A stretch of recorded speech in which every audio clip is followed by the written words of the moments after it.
কালিলৈ যিহেতু ল'ৰাটোৰ জন্মদিন আৰু আজি মই এটা কেক বনাবলৈ লৈছোঁ। আচলতে এটা নহয় দুটা কেক বনাবলৈ লৈছোঁ। ক'তো শিকি অভিজ্ঞ নহয় আচলতে কেক বনোৱাটো। মই নিজে নিজে ট্ৰাই কৰি শিকা আৰু তেনেকৈ মানে বনাবলৈ লৈছোঁ আৰু এতিয়া ল'ৰাটোৰ জন্মদিন বুলিয়ে কেকটো বনাবলৈ বুলি লৈছোঁ। এইখিনি ৰেডি কৰি লৈছোঁ এতিয়া। আৰু আপোনালোক সকলোকে স্বাগতম জনাইছোঁ মোৰ অকণমানি এটি ভিডিঅ'লৈ।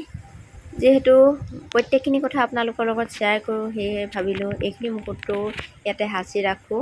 জন্মদিনৰ আগদিনাখন মই আচলতে কেককেইটা কেনেকৈ বনাই আছিলোঁ সেইখিনি ভাবিলোঁ শ্বেয়াৰ কৰোঁ।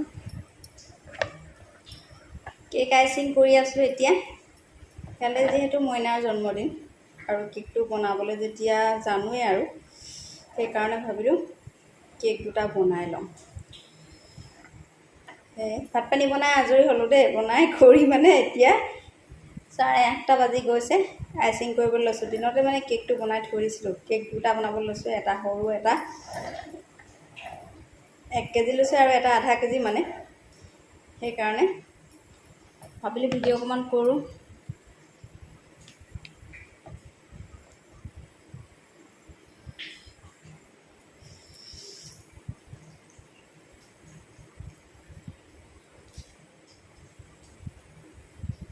কেক বনাবলৈ বৰ্তমান এৰি দিয়া হৈছে।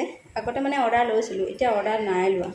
যিহেতু ল'ৰাটোৰ কাৰণেও অসুবিধা হয়, টাইম দিবলৈ মানে দিগদাৰ হয়। সেইকাৰণে এতিয়া ভাবিলোঁ অৰ্ডাৰ লোৱা নাই। আজি বোলো মইনাৰ জন্মদিনটোৰ কাৰণে কেকটো কিনো বেলেগত অৰ্ডাৰ দিম আৰু ক্ৰীম বনালোঁ আৰু ক্ৰীম বনাই পিনি এতিয়া বোলো বনাই দিওঁ। কেক বনাই আছোঁ।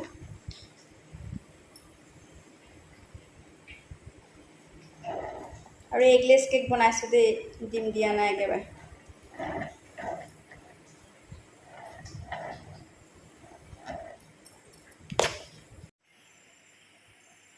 ভাত বনাই হৈ আছিলে, কিন্তু মানে কেকটো বনোৱাৰ কাৰণে মানে সোনকালে ভাতকেইটা বনালোঁ। ভাত বনাই হৈ আছিলে, এতিয়া কিন্তু খাব পৰা হৈছোঁ। অকণমান গৰম কৰি লৈছোঁ। গৰম তথাপিতো গৰম নকৰিলেও হয়, কিন্তু মানে অকণমান গৰম কৰি দিলে ভাল লাগিব আৰু সেইকাৰণে গৰম কৰিছোঁ। আৰু মোৰ চকুকেইটা চাওক কেনেকুৱা লাগিছে, দুৰ্বল লাগিছে ন, মানে টোপনি ধৰা ধৰিছে। আৰু কেক বনাই কৰি মোৰ প্ৰায় হৈয়ে গৈছেগৈ আৰু তাৰপিছত দেখুৱাম আৰু আপোনালোকে। আৰু আমাৰ শুনে মানে এতিয়া পূৰা মানে এক্সাইটেড হৈ আছে। সি কি হয় জানেনে, কেক কাটিব বুলি। তাৰ যোৱাবাৰ মানে কেক তাক যেতিয়া কাটিবলৈ দিছিলে তেতিয়া নেকাটিলে ভয়তে। এতিয়া হেনো কেক কাটিব। গা পা ধুই কৰি আহি বেলেগ কাপোৰ পিন্ধি একেবাৰে ৰেডি আৰু মোৰ চোখ কুঁহিয়াই লৈছে, হাঁহিও উঠিছে। কেনেকুৱা মানে এক্সাইটেড হৈছে মানে সি মানে মইনা দুটা বাৰ্থডে, মই কেক কাটিম বোলে, কাপোৰ কানি পিন্ধি এতিয়া কৈছে কি মা মই মূৰটো শুনিয়াই আহোঁগৈ দেই, বেয়া লাগিব বোলে, আৰু চেণ্ট অকণমানো মাৰি লৈছোঁ বোলে কথা।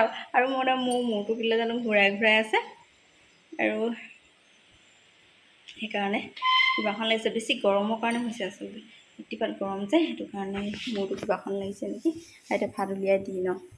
আৰু আজিৰ ভিডিঅ'টো ইমানতে সামৰণি মাৰি দিছোঁ। পিছৰখিনি আচলতে নেক্সট ভিডিঅ'ত আপোনালোকে দেখিবলৈ পাব, কাইলৈ ভিডিঅ'ত আৰু